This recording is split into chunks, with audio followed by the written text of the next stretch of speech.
तो आप लोगों का स्वागत है। आप लगातार चैप्टर नंबर 13 का अध्ययन कर रहे हैं अपने इन ऑनलाइन क्लासेस के अंदर।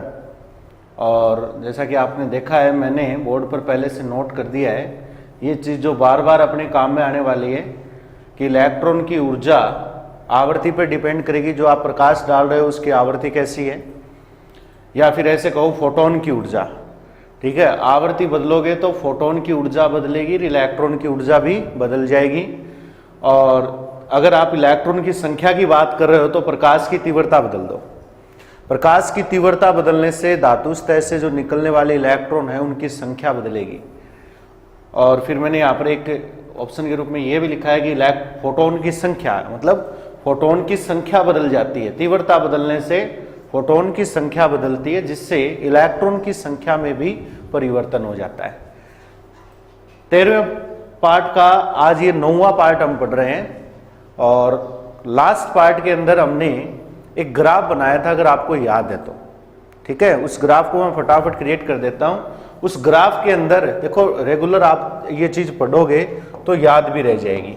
ठीक है, रेगुलर वीडियो देखोगे तो ये टॉपिक समझ में आ जाएगा, मिस करोगे तो आसानी से क्लियर नहीं होगा। जो हमने ग्राफ बनाया था उस ग्राफ में हमने एक काम किया था कि आवर्ती और तीव्रता को नियत रखा था। आवर्ती और तीव्रता दोनों को मैंने कांस्टेंट माना था।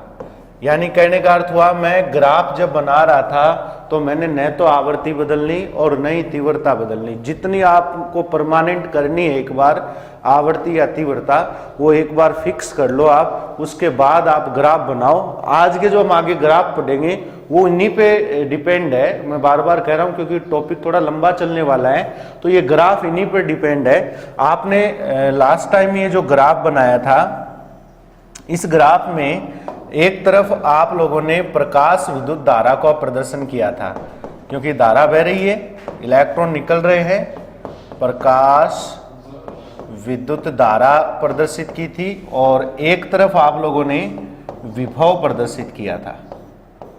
ठीक है, इस तरफ का जो विभव था वो आपने धनात्मक मान लिया था और इस तरफ का जो विभव था वो ऋणात्मक मानना था। ये आपने जीरो स्टार्टिंग वाली पोजीशन बताई थी, याद होगा आपको। ये मंदन विभव कहलाएगा। जब विभव बढ़ रहा है ना, वो तो पॉजिटिव उच्च विभव होगा, और जब विभव घटता है तो उसे आप मंदन विभव भी कह सकते हो। ठीक है, एक ही बात है, विभव ही है ये। ठीक है, और इसका आपने विश्लेषण कैसे किया था? डायग्राम के अनुसार आपने ये प्लेटें ली थी, याद है क्या आपको? एक प्लेट को नाम C दिया और दूसरी प्लेट को नाम A दिया।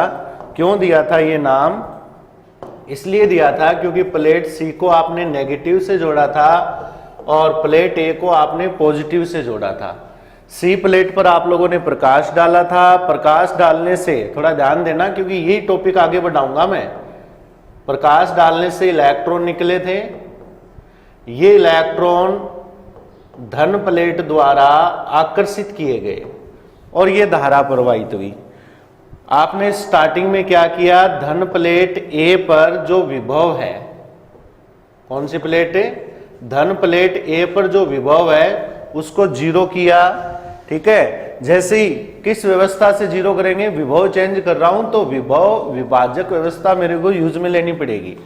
धन प्लेट A पर विभव, ये जीरो है, विभव दिख रहा है ना आपको ग्राफ के अंदर।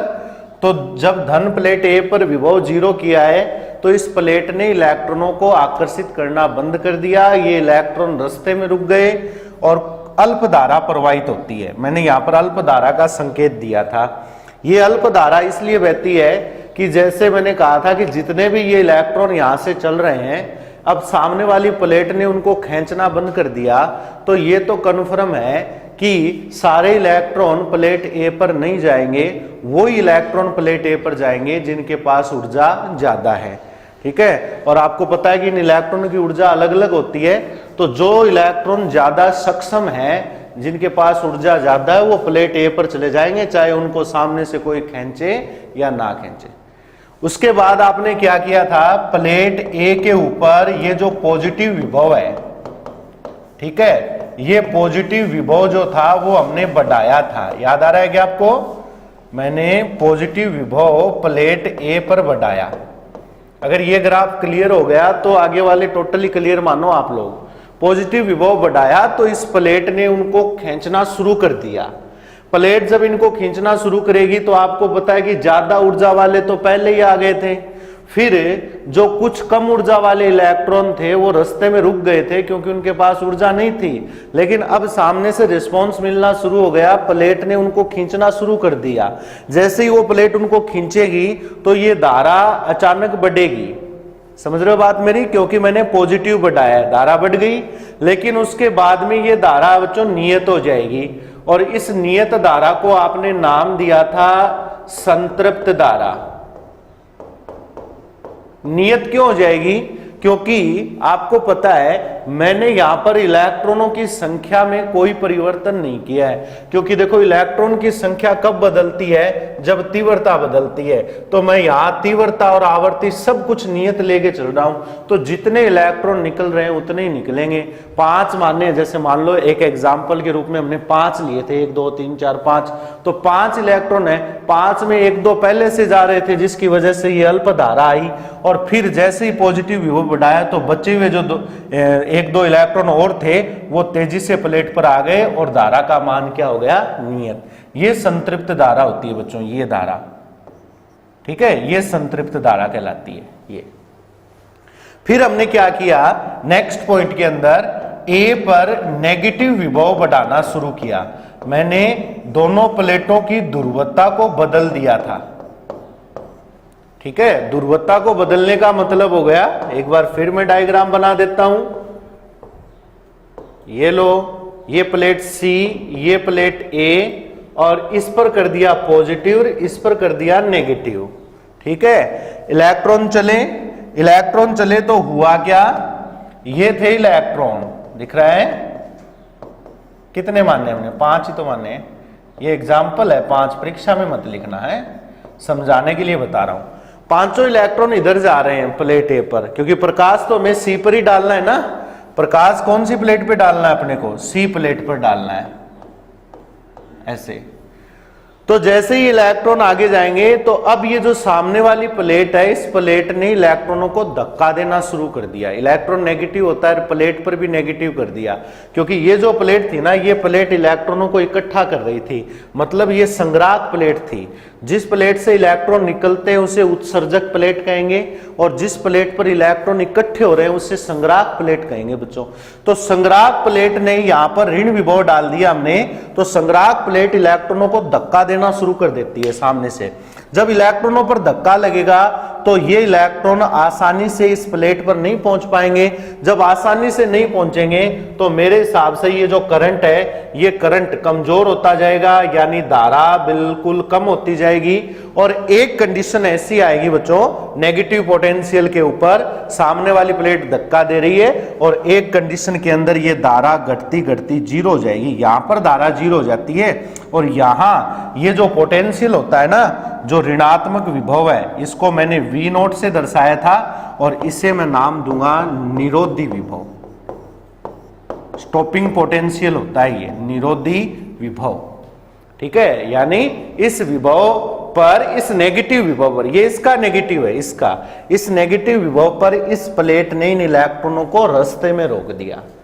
तो आज हम अपना आगे टॉपिक बढ़ाएं उससे पहले मैं आप लोगों को निरोधी विभव की परिभाषा नोट कराता हूं।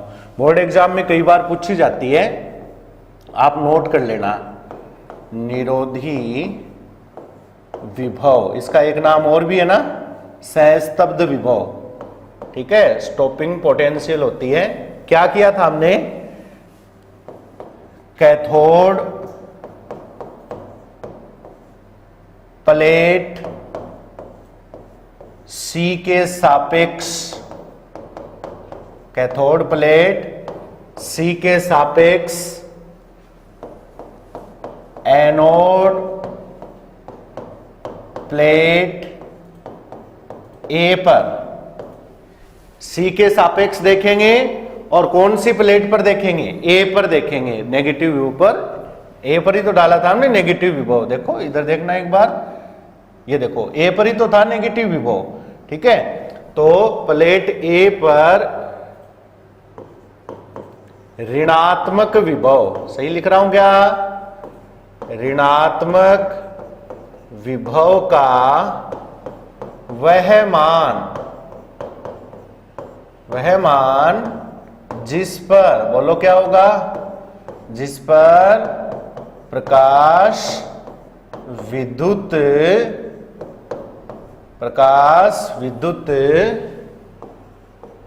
धारा का मान शून्य हो जाता है। ये लो बच्चों, धारा का मान शून्य कैसे हुआ? क्योंकि उस नेगेटिव पोटेंशियल ने इलेक्ट्रॉनों को रास्ते में रोक दिया। ठीक है, इससे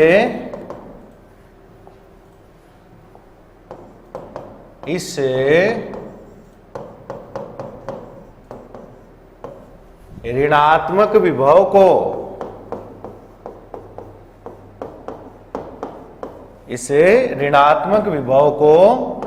क्या निरोधी विभव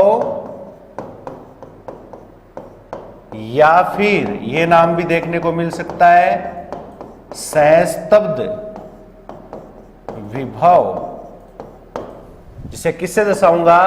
V0 से कहते हैं। ये लो, निरोधी विभव या सहस्तब्ध विभव कहते हैं।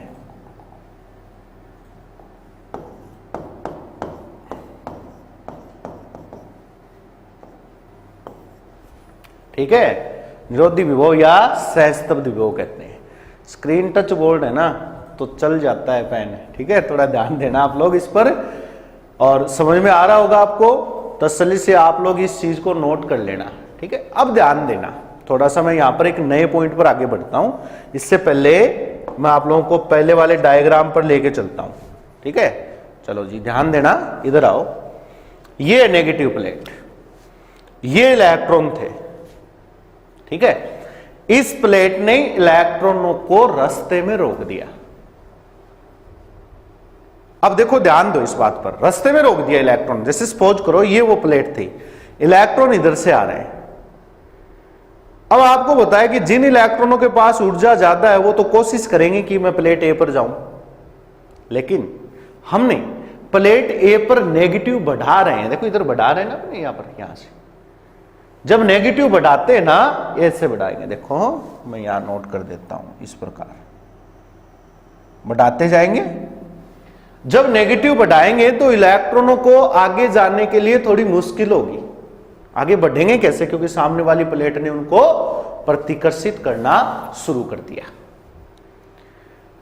अब आपसे मैं एक बात कर रहा हूं, नोट करना।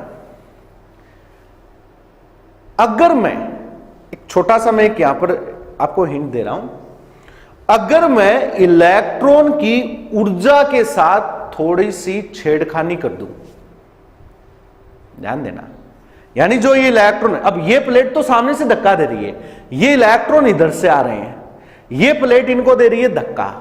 अगर मैं इन इलेक्ट्रॉनों की, ये ना इलेक्ट्रॉन मेरे इस साइड वाले, ये इलेक्ट्रॉन है इधर से आ रहे हैं, इन इलेक्ट्रॉनों की ऊर्जा के साथ थोड़ा सा परिवर्तन करूं, और परिवर्तन क्या?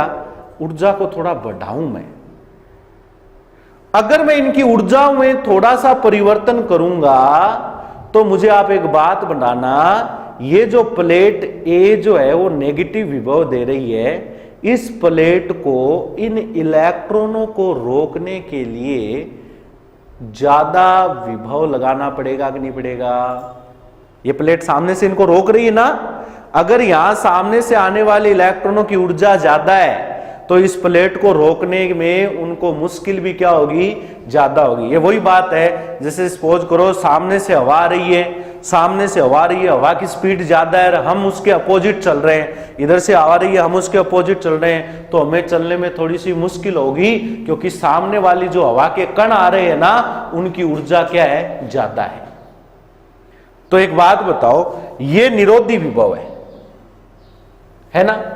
इस विभव ने, जैसे सपोज करो ये 5 इलेक्ट्रॉन थे, एक निश्चित नियत आवर्ती के ये इलेक्ट्रॉन थे, क्योंकि मैंने आवर्ती यहां पर क्या रखी हुई है? नियत। तो इस विभव ने इन 5 इलेक्ट्रॉनों को रोक दिया। ध्यान देना बच्चों, अब मैं क्या कर रहा हूं, मैं इलेक्ट्रॉन की ऊर्जा बढ़ा रहा हूं। अब आपको ये मेरी वाली बात याद आएगी, इलेक्ट्रॉन की ऊर्जा बढ़ाने का मतलब मैं किसके साथ छेड़खानी कर रहा हूं, आवृत्ति के साथ। अगर मैं आवृत्ति में थोड़ा सा चेंज कर दूं तो ये जो इलेक्ट्रॉन निकले, चाहे वो 5 ही हो, इन इलेक्ट्रॉनों की ऊर्जा बदल जाएगी। और जब इलेक्ट्रॉनों की ऊर्जा बदलेगी, ऊर्जा बदल गई, सपोज करो, तो आप मुझे एक बात बताना कि ये जो विभव, इस विभव ने पहले वाले 5 इलेक्ट्रॉनों को रोका था, लेकिन अब जो नए 5 इलेक्ट्रॉन की मैं बात कर रहा हूं, इनके पास ऊर्जा थोड़ी सी ज्यादा है, क्योंकि मैंने किस में परिवर्तन किया, आवृत्ति में। आवृत्ति में परिवर्तन करने से इलेक्ट्रॉन की ऊर्जा में परिवर्तन हुआ, और ऊर्जा बदलने से मुझे आप एक बात बताओ, क्या ये ऋणात्मक विभव जो कि इस प्लेट का है, कौन सी प्लेट का, इस ए प्लेट का, क्या ये ए प्लेट अब ये नए वाले जो 5 इलेक्ट्रॉन हैं जिनके पास ऊर्जा ज्यादा है, क्या उनको रोक लेगी, क्या उनको रोक लेगी? तो आप कहोगे कि सर नहीं रुक पाएंगे, क्योंकि अब इलेक्ट्रॉनों के पास एनर्जी ज्यादा है। तो मैं आपसे पूछूं, इनको रोकने के लिए क्या करोगे? तो आप कहोगे सर इनको रोकने के लिए सामने से धक्का और लगाना पड़ेगा। धक्का लगाने का मतलब हो गया बच्चों, इस प्लेट पर निरोधी विभव या ऋणात्मक विभव का मान बढ़ाना पड़ेगा। ऋणात्मक विभव का मान क्या करना पड़ेगा, बढ़ाना पड़ेगा। किस लिए? ये जो नई ऊर्जा वाले इलेक्ट्रॉन है, इनको रोकने के लिए। तो मैं यहां पर एक लाइन नोट कर रहा हूं, आप थोड़ा ध्यान देना, ठीक है। इस पॉइंट पर निरोधी विभव की बात चल रही है, तो निरोधी विभव के संबंध में एक बात लिख दूं मैं आपको यहां पर, जो कि मोस्ट इंपॉर्टेंट बात है। क्या कि निरोधी विभव का मान, निरोधी विभव का मान आपतित प्रकाश की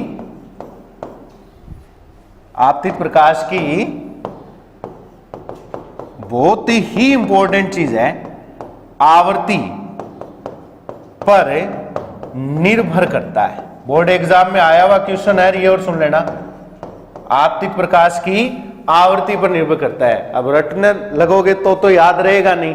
अब कॉन्सेप्ट से क्लियर करो ना, निरोधी विभव इलेक्ट्रॉनों को रोक रहा है, आवृत्ति बढ़ाओगे तो इलेक्ट्रॉन की ऊर्जा बढ़ेगी, ऊर्जा बढ़ेगी तो निरोधी विभव को भी बढ़ाना पड़ेगा, ठीक है। अच्छा जी, अब मैं नेक्स्ट पेज पे आता हूं, अपने तीसरे पेज पे।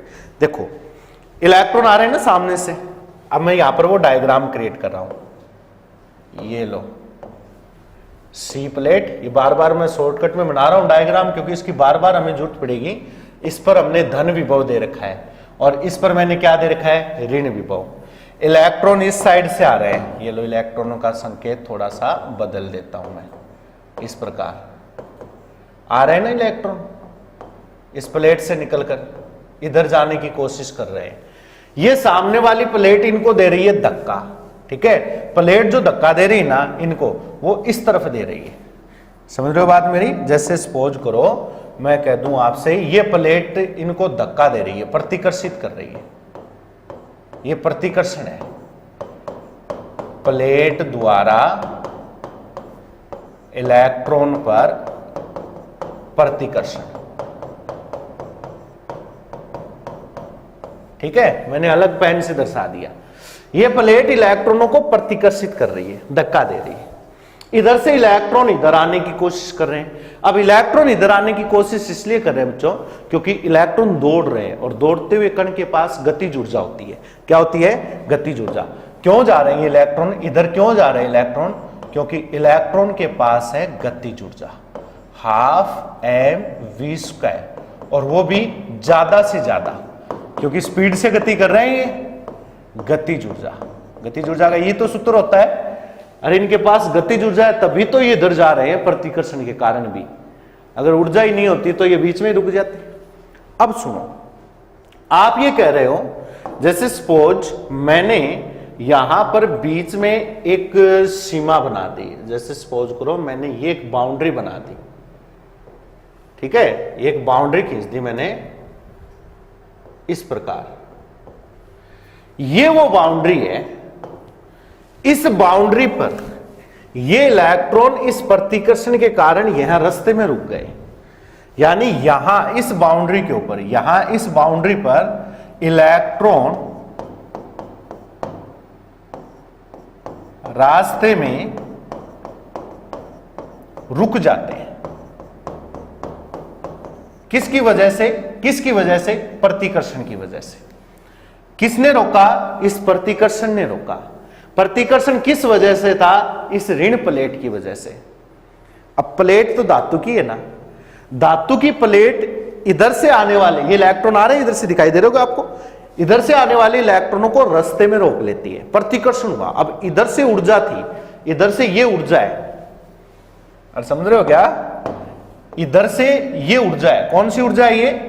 गतिज ऊर्जा, ठीक है। इधर से ये ऊर्जा है गतिज ऊर्जा। इसका मतलब ऊर्जा को सामने से ऊर्जा लगाकर ही रोका जा सकता है। तो सामने से ऊर्जा कौन दे रही है? ये प्लेट दे रही है। अब प्लेट पर नेगेटिव विभव है, ठीक है। फर्स्ट फिजिक्स में आप लोग चैप्टर नंबर 3 पढ़ोगे विभव के बारे में, और विभव के बारे में जब सर आपको करवाएंगे तब आप वहां से सीखोगे एक चीज कि किसी भी आवेश को रोकने के लिए कार्य करना पड़ता है। आवेश को रोकने के लिए क्या करना पड़ता है? कार्य करना पड़ता है उसके विरुद्ध। वैसे मैं शॉर्ट में बता रहा हूं ये परिभाषा, वहां पर आप कॉन्सेप्ट क्लियर कर लेना जब सर करवाए तो सामने से ये प्लेट इनको रोक रही है, और प्लेट द्वारा आवेश को रास्ते में रोकने के लिए जो कार्य होता है ना, उसका सूत्र होता है W बराबर QV। वैसे तो ये फॉर्मूला कक्षा 12 का नाम दे दूं मैं, अदरवाइज मैं बताना चाहूंगा ये सूत्र कक्षा 9 या 10 में भी आ जाता है, अगर आपको याद है तो, ठीक है। तो कक्षा 12 का तो नाम है, सिर्फ कक्षा 9-10 में भी आ जाता है ये सूत्र। आवेश पर किया गया कार्य W बराबर QV होता है, यहां V वोल्टेज है। अब ये कार्य सामने से ये प्लेट कर रही है ना, तो मैं इस सूत्र का नया नाम दूं W बराबर Q। आवेश कौन से आवेश पे काम हो रहा है? सर इलेक्ट्रॉन पर हो रहा है, तो E लगा दिया। और V किस विभव से हो रहा है? सर निरोधी विभव से हो रहा है, तो सामने से ये कार्य होगा, इस साइड से ये कार्य हो रहा है, इस प्लेट द्वारा ये कार्य किया जा रहा है प्रतिकर्षण के विरुद्ध, प्रतिकर्षण का ये काम हो रहा है। और कार्य किसका रूप होती है बच्चों? कार्य ऊर्जा का रूप होती है, यानी सामने से ये ऊर्जा लग रही है, इधर इलेक्ट्रॉनों के कारण ये ऊर्जा लग रही है, और जैसे ही इन दोनों ऊर्जाओं का मान हो गया बराबर, जैसे इन दोनों ऊर्जाओं का मान क्या हो जाएगा? इधर से ये ऊर्जा और इधर से ये ऊर्जा, दोनों ऊर्जाएं जैसे ही बराबर हो जाएगी, इलेक्ट्रॉन रास्ते में रुक जाएंगे। और जैसे ही दोनों ऊर्जा बराबर होगी तो सूत्र आएगा 12mv², maximum is equal EV0। और इस पोजीशन में ये इलेक्ट्रॉन अपने रास्ते में रुक जाएंगे, न वो प्लेट A पर नहीं पहुंच पाएंगे। निरोधी विभव ऐसे काम करता है। अब जो ये आज एक नया फॉर्मूला आया है, ठीक है, यहां पर मैंने आपको एक फॉर्मूला नोट करवाया है, 12mv² maximum is equal EV0। Clear करना, बोर्ड एग्जाम में एक बार पेपर उठा के देखो, और वैसे मैं झूठ नहीं बोल रहा, एक बार बोर्ड एग्जाम में एक न्यूमेरिकल आया था इस फॉर्मूले पर डिपेंड। इस सूत्र से आप निरोधी विभव का मान निकाल सकते हो। इस सूत्र से किसका मान? निरोधी विभव। इस सूत्र से निरोधी विभव ज्ञात कर सकते हैं, ठीक है। इस सूत्र में अब आपको वैल्यू रखनी है और निरोधी विभव आप लोग ज्ञात कर सकते हो। बात समझ में आ गई बच्चों? हमने क्या पढ़ा? ग्राफ पढ़ा है, और इस ग्राफ में हमने आवर्ती और तीव्रता दोनों को नियत करके देखा है, ठीक है। ये हमने ग्राफ पढ़ा, आवर्ती और तीव्रता दोनों नियत थी। ग्राफ तो मैंने लास्ट वीडियो में बता दिया था, आज इस वीडियो को आगे बढ़ाने के लिए ग्राफ दोबारा बनाना आवश्यक था। अब हमने क्या किया? निरोधी विभव की परिभाषा दे दी एक तो आज, और निरोधी विभव के बारे में यह देख लिया कि निरोधी विभव इलेक्ट्रॉनों को रास्ते में रोकने का काम करता है। तो मैंने हल्का सा चेंज करके देखा इलेक्ट्रॉनों की ऊर्जा में, भी देखें तो सही, इलेक्ट्रॉन की ऊर्जा बढ़ाकर देखें आखिर होता क्या है। तो जैसे ही मैंने इलेक्ट्रॉनों की ऊर्जा बढ़ाई तो निरोधी विभव का मान भी हमें बढ़ाना पड़ेगा, क्योंकि इलेक्ट्रॉन स्पीड से जाएंगे तो उनको रोकने के लिए सामने से प्रतिकर्षण भी ज्यादा करना पड़ेगा, और उनको सामने से प्रतिकर्षण करने के लिए हमने ये बात कही कि प्रतिकर्षण ज्यादा होगा तो निरोधी विभव का मान बढ़ेगा। तो स्पष्ट बात है कि निरोधी विभव का जो मान है वो आपतित प्रकाश की आवृत्ति पर निर्भर करता है। ये बहुत इंपॉर्टेंट चीज है बच्चों, ठीक है। और इसके अलावा इस चीज को मैंने कॉन्सेप्टली ये चीज समझाने की कोशिश की है यहाँ डायग्राम के थ्रू, कि सामने से इलेक्ट्रॉन आ रहे हैं, इनके पास ये एनर्जी है और इधर से प्लेट प्रतिकर्षित कर रही है। प्लेट द्वारा जो प्रतिकर्षण का जो कार्य हो रहा है उसका मान ये होता है W बराबर EV0, कार्य ऊर्जा का रूप होता है। ये ऊर्जा और ये ऊर्जा जब दोनों बराबर हो जाएगी तो इलेक्ट्रॉन रास्ते में रुक जाएंगे। इस सूत्र से आप निरोधी विभव का मान भी ज्ञात कर सकते हो, ठीक है। थोड़ा थोड़ा पढ़ेंगे, ज्यादा नहीं पढ़ेंगे, क्योंकि इस पार्ट के अंदर सिंपल जरूर है लेकिन इसके अंदर थोड़ा लंबा प्रोसेस होते ही कंफ्यूजन शुरू हो जाता है। तो आपको जितना भी पार्ट करवाया जाता है 15-20 मिनट, जो भी 25 मिनट का वीडियो जो भी आपके सामने आता है, आप आराम से उसे देखें और क्लियर करने की कोशिश करें। उसके नोट्स भी तैयार करें साथ साथ कि आज सर ने क्या बताया और कल क्या बताया, ठीक है। तो उसके लिए ये जरूरी है कि कल वाला जैसे पार्ट है उसके नोट्स आपके पास मेंटेन होने चाहिए। आप अपने स्तर पे करो नोट्स, कोई दिक्कत नहीं है, ठीक है। अपने स्तर पर नोट्स तैयार करो, फिर जो मेन जो डेफिनेशन आती है, परिभाषा आती है, वो हम आप लोगों को बोर्ड पर नोट करवाते हैं, उनके आप स्क्रीनशॉट लिया करो, और ताकि उनको रजिस्टर में लिखने पर आसानी हो जाए, ठीक है। और फिर नेक्स्ट वीडियो, जैसे आज ये 9वां पार्ट है, तो मैंने 9वें पार्ट के अंदर आज आपको एक बहुत ही इंपॉर्टेंट चीज बताई है। इस पॉइंट पर आपको ध्यान देना है, एग्जाम्पल करने हैं। किताब में कुछ एक उदाहरण है, इस पर शायद मुझे याद है एक एग्जाम्पल परीक्षा में आया था, तो इस सवाल पर एक एग्जाम्पल है, वो भी आपको करना है बच्चों, ठीक है। और नेक्स्ट वीडियो में हम क्या करेंगे, नेक्स्ट वीडियो के अंदर मैं बताना चाहूंगा, मैं क्या करूंगा, यही ग्राफ है ना, ये ग्राफ दिख रहा है, यही ग्राफ बनाऊंगा मैं कल के वीडियो के अंदर आते ही। लेकिन उसके बाद मैं क्या करूंगा, जैसे मैंने पहले बताया था, आवर्ती में परिवर्तन करके देखूंगा और तीव्रता में परिवर्तन करके देखूंगा, ठीक है। जब आवर्ती में परिवर्तन करूंगा तो तीव्रता को एक बार नियत रख दूंगा, और जब तीव्रता में परिवर्तन करूंगा तो आवर्ती को एक बार नियत रख दूंगा। तो आपको ये चीज जरूर समझ में आएगी। लगातार वीडियो देखें और नोट्स जरूर बनाएं। तब तक के लिए धन्यवाद।